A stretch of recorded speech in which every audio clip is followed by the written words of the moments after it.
in America is an assault on what makes America America. You've literally got a twice impeached, criminally convicted felon-in-chief, Donald the con man Trump, who literally says that he is a king, who says that, frankly, he doesn't have to abide by constitutional law, that only he can determine what the law is. You see his administration literally tell a federal judge they're not going to comply with an order from that federal judge. These folks you see the actions they're taking. You see what Elon Musk is doing, how they are invading every federal department, how these people, we don't know who they are. There are no protections. They wanted to get into the personal taxes of every single American. They are firing people left and right. No rhyme or reason for any of their actions. People are demanding change. People are saying, what do we do to stop this? I have traveled around this country and I consistently hear people saying, what's going to happen? Where's black leadership? Where's Democratic leadership? Can this be stopped? What do we do? Because what we are seeing is a constitutional crisis and assault on this country. Well, joining us right now is the Democratic leader, Congressman Hakeem Jeffries of New York. Congressman, glad to have you here.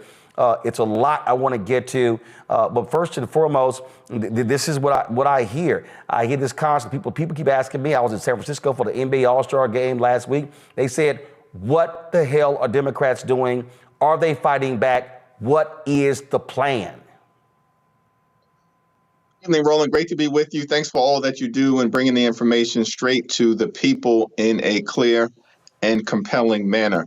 Look, the Trump administration's strategy is clear. They want to flood the zone, and they've unleashed this parade of horribles on the American people as part of a deliberate attempt to try to disorient and discourage and depress people throughout America. And it's incumbent upon all of us to make it clear, look, we know it's an all hands on deck effort. We're pushing back in the Congress. We're pushing back in the courts. We're pushing back in communities all across America. And we're going to have to do it day after day, week after week, month after month, until we get the country through this moment.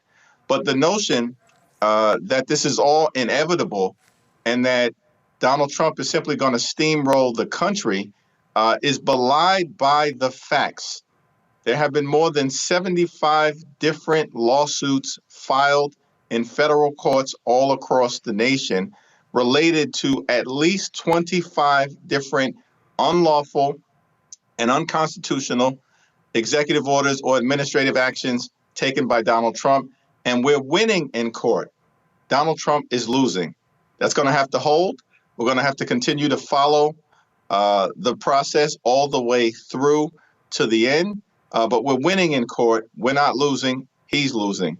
In terms of the community and making sure that we can bring the information directly to everyday Americans on the ground, in town hall meetings, at rallies, in the living room, on social media, and in every possible way, it's going to be critically important for us to continue to press forward in that regard. Abraham Lincoln once made the observation that public sentiment is everything.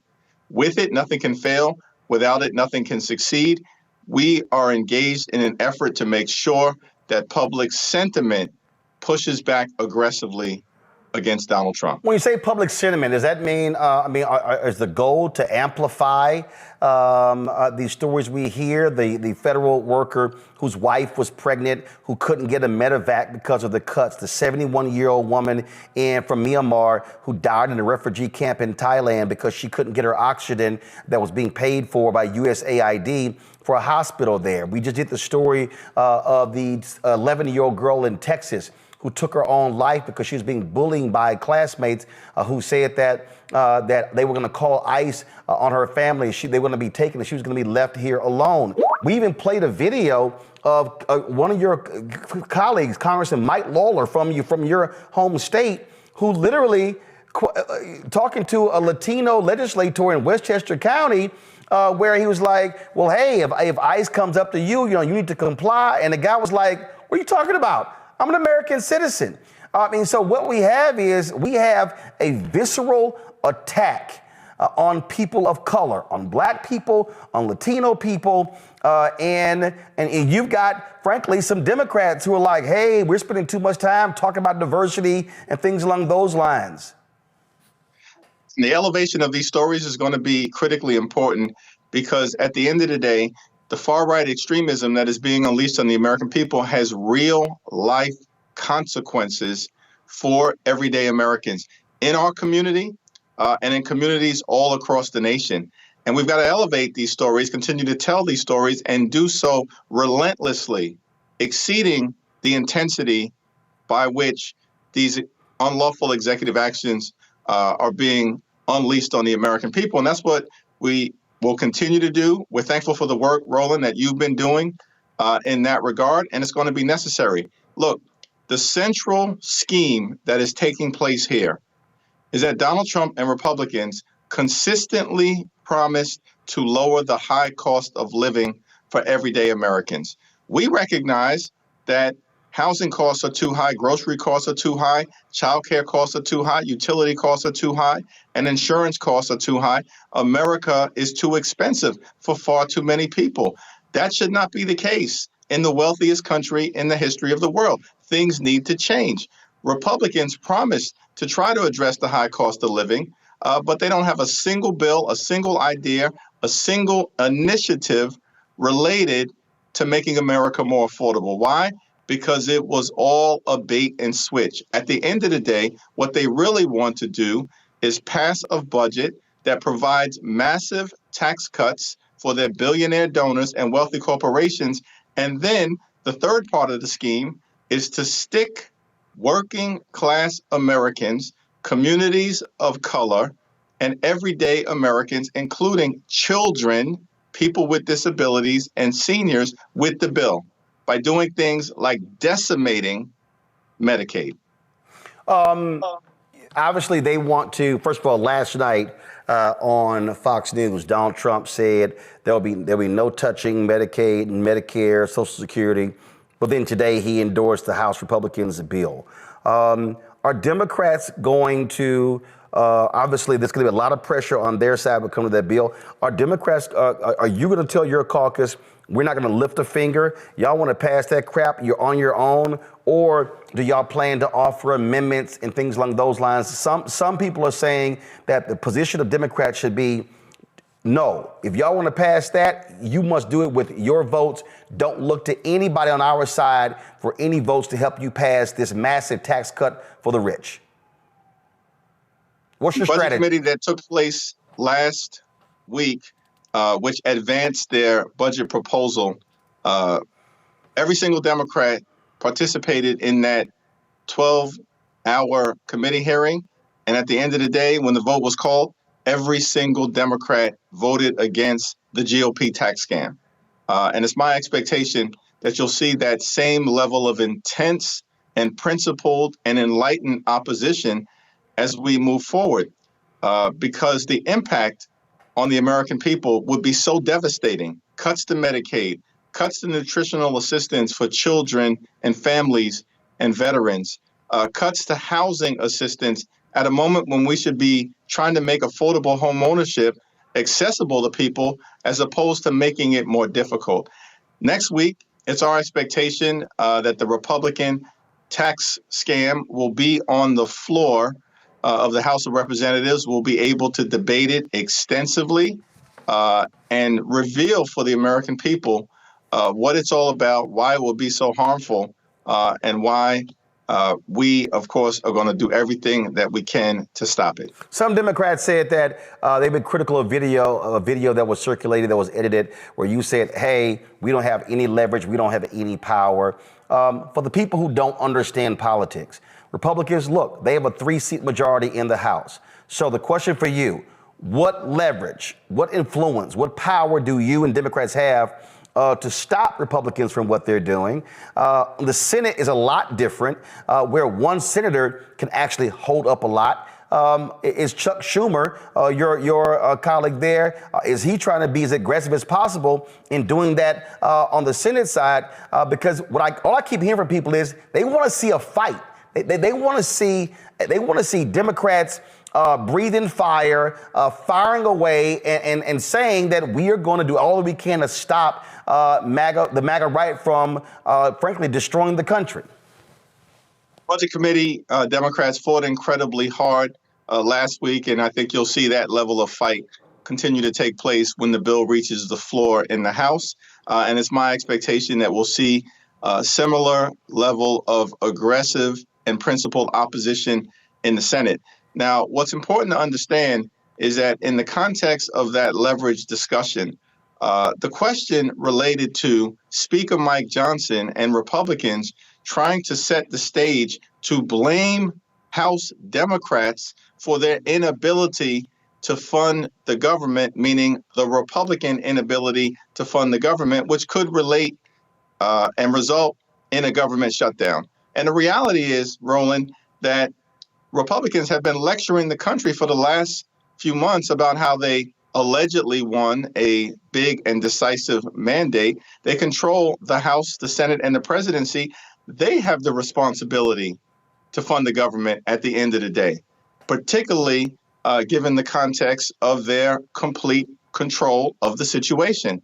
And the notion that they would try to blame Democrats for their inability to govern is something that it was very important to shut down and make clear to Speaker Johnson that we are not going to let them get away with perpetrating that lie to the American people.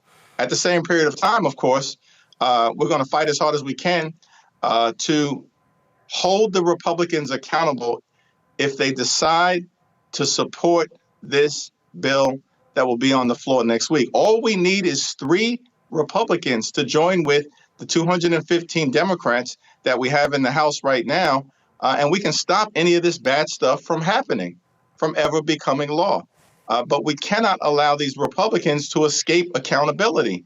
At the end of the day, they've got children, they've got pregnant women, they've got people with disabilities, they have seniors in nursing homes, they have rural hospitals, all of which will be devastated by the up to $880 billion in potential Medicaid cuts that are being proposed. And we will not allow them to duck and dodge and hide and not have the attention put on them where it should be at this moment in time. You created a rapid response team to respond and drive out information. I saw some criticism. They felt that the 3 leaders of that were way too old. That you should have had younger members on the rapid response team. So first of all, on this rapid response team, how many people are actually on it? How many people is a part of this? And how are they trying to craft the narrative and the message? That's the interesting thing. Because the chair of the Rapid Response Task Force and Litigation Working Group is one of the youngest Democrats and one of the youngest members in the House of Representatives. It's Assistant Democratic Leader Joe Neguse. And it was made clear in the announcement of the task force and the Litigation Working Group that Joe Neguse would be chairing it. Chair means leading it. What's confusing about that? Now, there are 3 co-chairs, Rosa DeLauro, who's the top Democrat on the Appropriations Committee, Jerry Conley, who's the top Democrat on the Oversight Committee, and Jamie Raskin, a brilliant lawyer, led the second impeachment, who's now the top Democrat on the Judiciary Committee. They are there because those 3 committees are the areas of jurisdiction that most relate to the unconstitutional and unlawful executive orders that are coming out of the White House. While you're talking, of course, this is the actual press release. Henry, go to my iPad. This is the actual press release here. I know we're running out of time. I want to ask you this here in terms of, and I've had to deal with this with a lot of people. What do you say to Black women, to young Black folks, and others? And I've heard this a lot.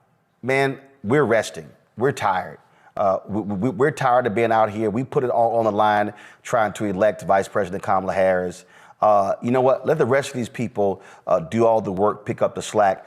What do you say to them when you've got local elections in 2025, but also you need a highly motivated base to turn out in massive numbers for the 2026 midterm elections? We have an opportunity to take back control of the House of Representatives in 2026. We only need to flip 3 seats out of a total of 435.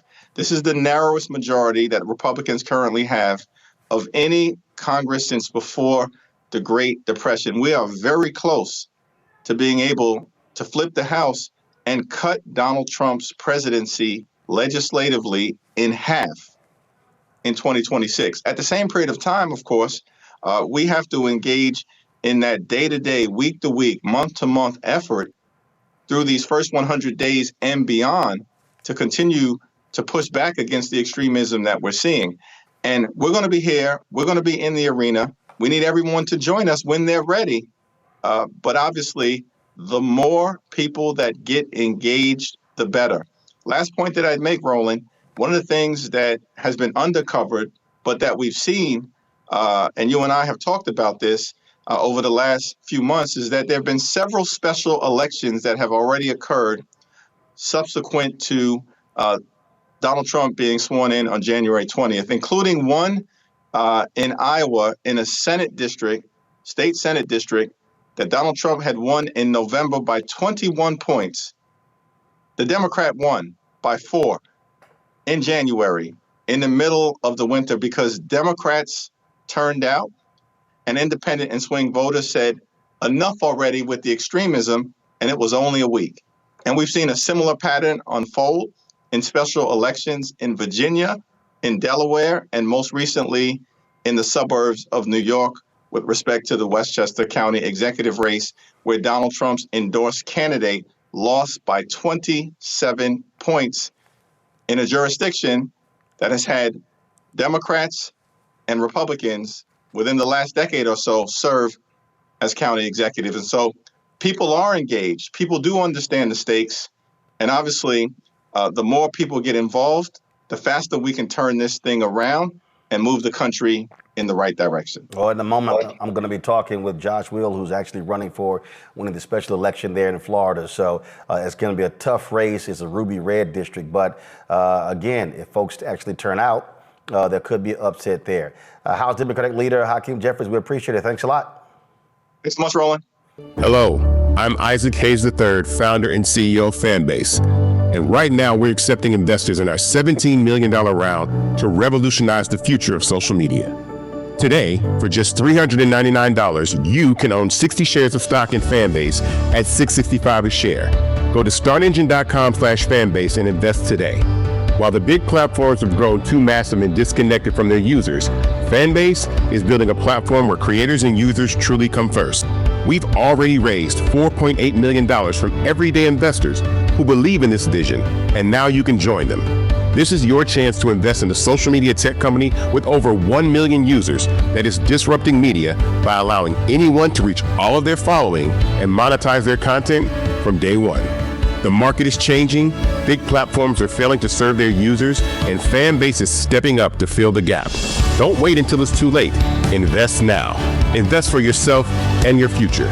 Go to startengine.com/fanbase and own the future of social media.